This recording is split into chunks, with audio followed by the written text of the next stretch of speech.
by the federal government does not reduce the risk of a diluted bitumen spill and the impact that would have on BC's economy and its environment. And it does not change the course that the government of British Columbia has been on since we were sworn in July of 2017. I will continue to do my best to protect BC's interest by ensuring that our coast, our water, and our land is kept pristine so that our economy can continue to grow. And I will continue to work for the people of British Columbia with the full force of my efforts within the courts and within the rule of law. I believe that it's appropriate for us to continue down that road despite the decisions by the federal government today. I'm happy to take any questions you may have. We're going to start with Keith, then Binder. Given this is about to become a federally owned Crown pipeline, does that not significantly weaken your reference case in terms of being able to control the flow of what flows through that pipeline? I mean, does the province have any legal standing to regulate a federal entity? It does change it from a federally approved project to a federally undertaken project, but the reference case, which we talked about here not that long ago, did not speak to a specific project. It spoke to the transportation of diluted bitumen through British Columbia by rail or by pipe. So our reference case remains. I said as much to the Prime Minister this morning, and there was no comment from him on that.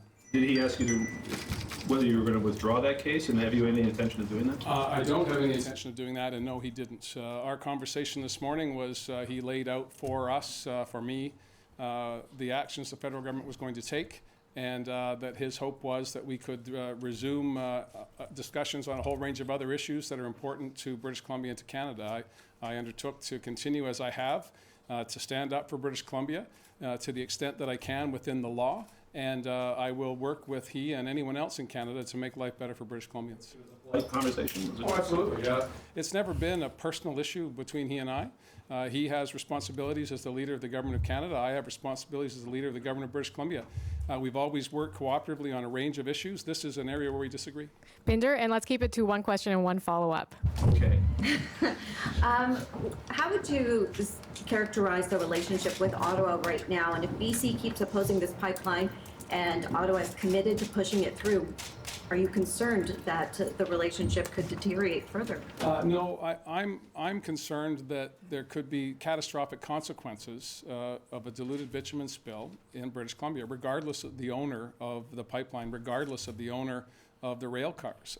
We set out in January to talk to British Columbians about how a new government could put in place a regulatory framework to protect our interests over the long term. We're going to continue to do that, and it's we're going to the extent of testing that in a reference to the Court of Appeal because other jurisdictions felt that that was beyond our jurisdiction. I disagree with that. Our legal team disagrees with that, and we're going to have that proven in court. Okay, we're going to do Vaughan, Justine, Lisa. Premier, are you aware of any legal precedents for a provincial government being able to regulate the federal Crown Corporation in any way, shape, or form? Again, the question that we're putting to the court has nothing to do with a federal Crown Corporation. It had nothing to do with the former or soon-to-be former private sector proponent. It had everything to do with what British Columbia could do to ensure that if there was the transportation of diluted bitumen, that we were doing everything in our power to protect our air, water, and land, and that will continue. But the jurisdictional question is whether or not the province can regulate what is going to be a federal Crown Corporation. Doesn't that change the jurisdictional issue completely? It changes your question, Vaughan, but it doesn't change the question that we put to the court. The court did not talk about federal Crown corporations. It did not talk about private companies. It talked about a substance and our ability to regulate that substance. So the advice that I've got this morning, based on what we know about the federal government's action, is that our reference case will continue. When I discussed that with the Prime Minister, he had no concerns. The federal government has made a choice, a decision that was motivated by the decisions of a private company who gave a deadline not to me, not to the people of British Columbia, but to someone they characterized as stakeholders. The federal government has responded, and that's their business. Justine? This construction is supposed to start this summer. Is there anything your government can do at this point to stop that? It's never been our intention to do anything other than protect BC's coast and BC's interest through the courts. When we were sworn in, we were advised of the circumstances we find ourselves in. I mentioned this morning that we can always wish for a better world, but we oftentimes have to accept it as it is when we find it. When we were sworn in, we were advised of the options we had available to us, and we've exercised those options. We entered into, we joined an existing court case, the Tsleil-Waututh case at the federal court, and we launched a consultation that became a reference case. And I'll remind you that when we made the decision to go to a reference case, we were applauded by the government of Alberta at that time, and Kinder Morgan did not say that they were going to put in place a deadline. That happened months later, and again, for reasons beyond, I believe, our control. What does this do for Canada's reputation as a climate champion? This was, we were, on the international stage in December 2015, Mr. Trudeau was considered a rock star in Paris. You'll have to ask the federal government about their choices and decisions. What I know is that we have a climate action plan that we're working on with stakeholders. We have a new leadership group. Minister Heyman is working on that. We passed legislation giving specific targets for greenhouse gas reductions by 2030. And we're carrying on. We are a subnational government that feels obliged to meet the national targets that have been set by the federal government, and it's business as usual in that front as far as I'm concerned. Lisa? Does this change anything in you going forward? I mean, seem to be some impediments with jurisdiction, but does this change anything, or you're going forward as is? Again, I've tried to be clear from the beginning that this isn't a personal issue. We've not been provocative. We've looked at what are the options available to us to make sure, as the government of British Columbia, that we're protecting the interests of British Columbia. That involved entering a court case that was already underway and putting forward at the end of the day a reference about jurisdiction. You'll remember that when we said we were going to consult with British Columbians, we got a very aggressive pushback from our neighbors in Alberta. And in an attempt to try and bring people together rather than divide people, I suggested that we make a joint reference to the Supreme Court so we could have finality on the question of jurisdiction about regulating a substance within our borders. That was declined by both Ottawa and Alberta, and now we have both Ottawa and Alberta, rather than going to court to determine jurisdiction, they're making financial decisions that affect taxpayers, and they'll have to be accountable for that. So nothing changes? Not in my opinion. What does change is that it's no longer a federally regulated project, it will be a federally owned project. And that has some difference in terms of the paramountcy of the federal government. But again, going back to Vaughn's question, the reference case did not focus on a project, it focused on a substance that we want to regulate coming through our province. Okay, we have Les, Richard, Sarah. Well, Premier, you're going to stay the course, and your course, as I understand it, is to go to court and confirm your right to restrict the flow of crude oil while you do safety studies. Correct. What do you make of the widespread impression in the rest of the country that your course is to stop this pipeline dead in its tracks? Well, again, this is other people's interpretation. I can tell you what I'm doing. I can tell you what the consequences are for the people of British Columbia.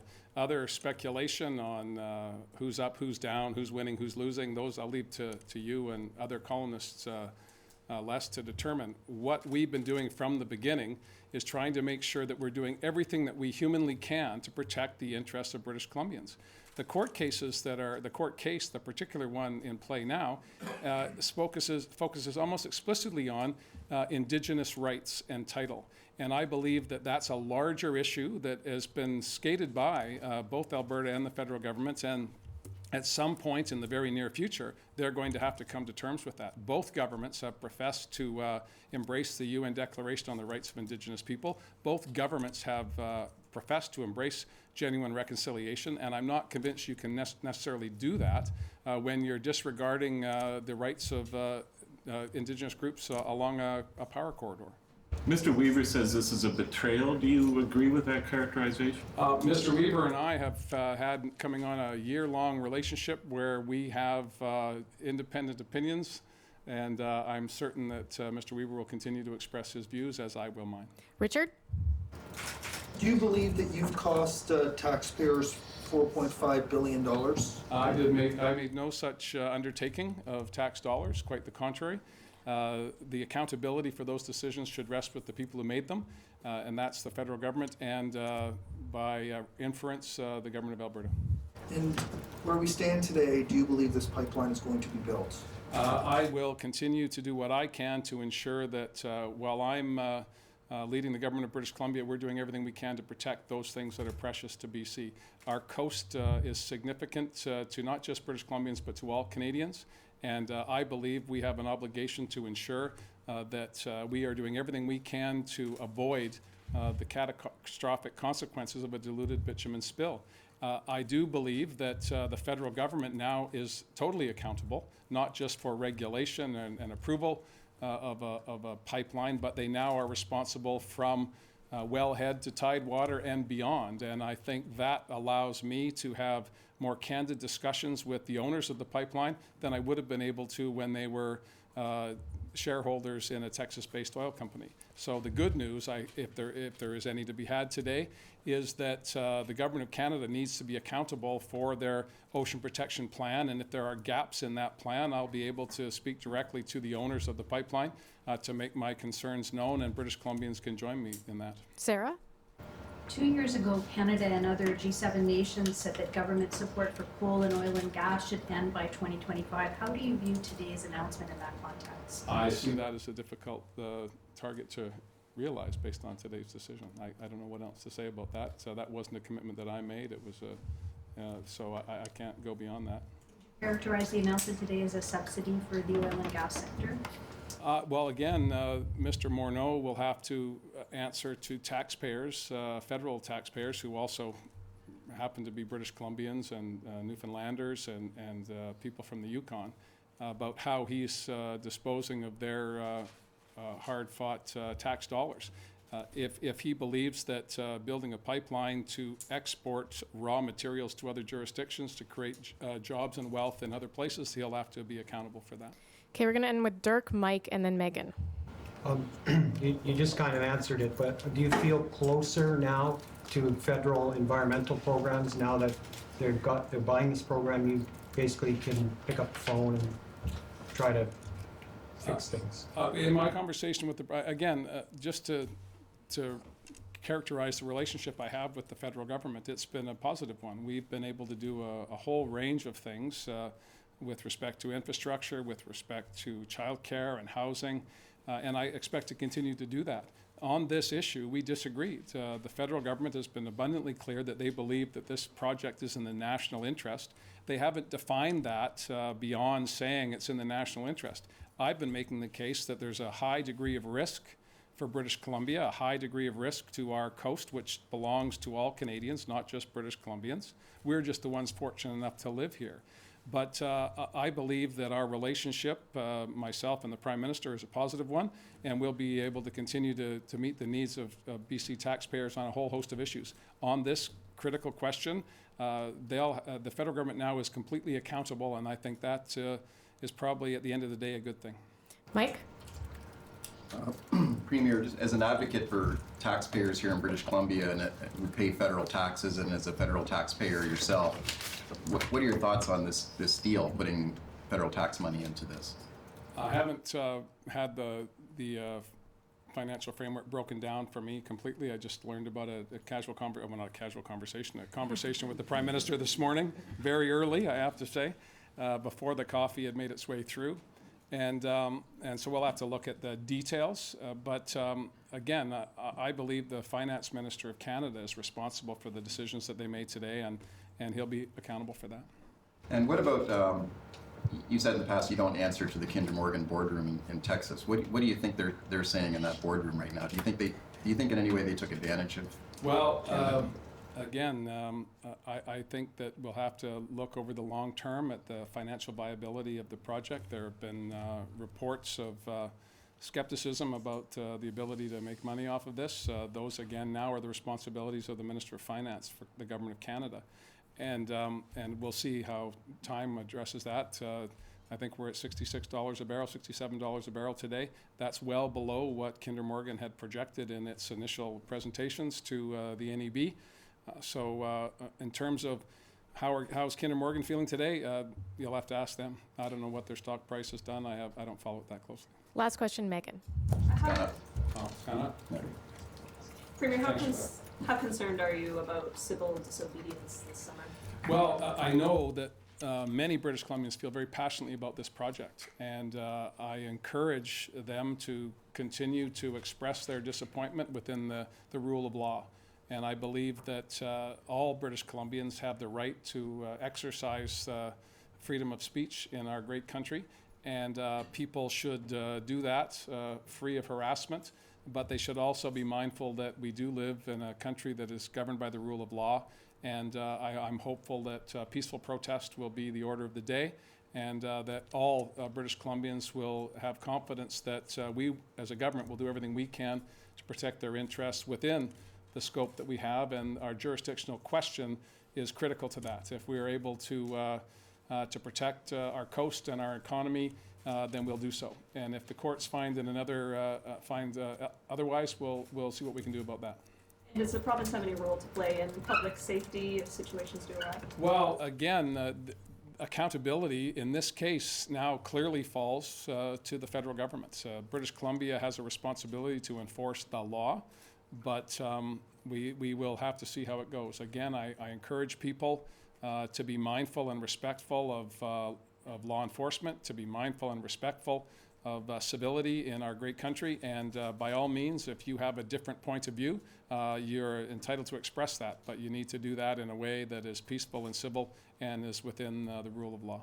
Okay, thank you very much. Thanks, everybody. Lisa, come on.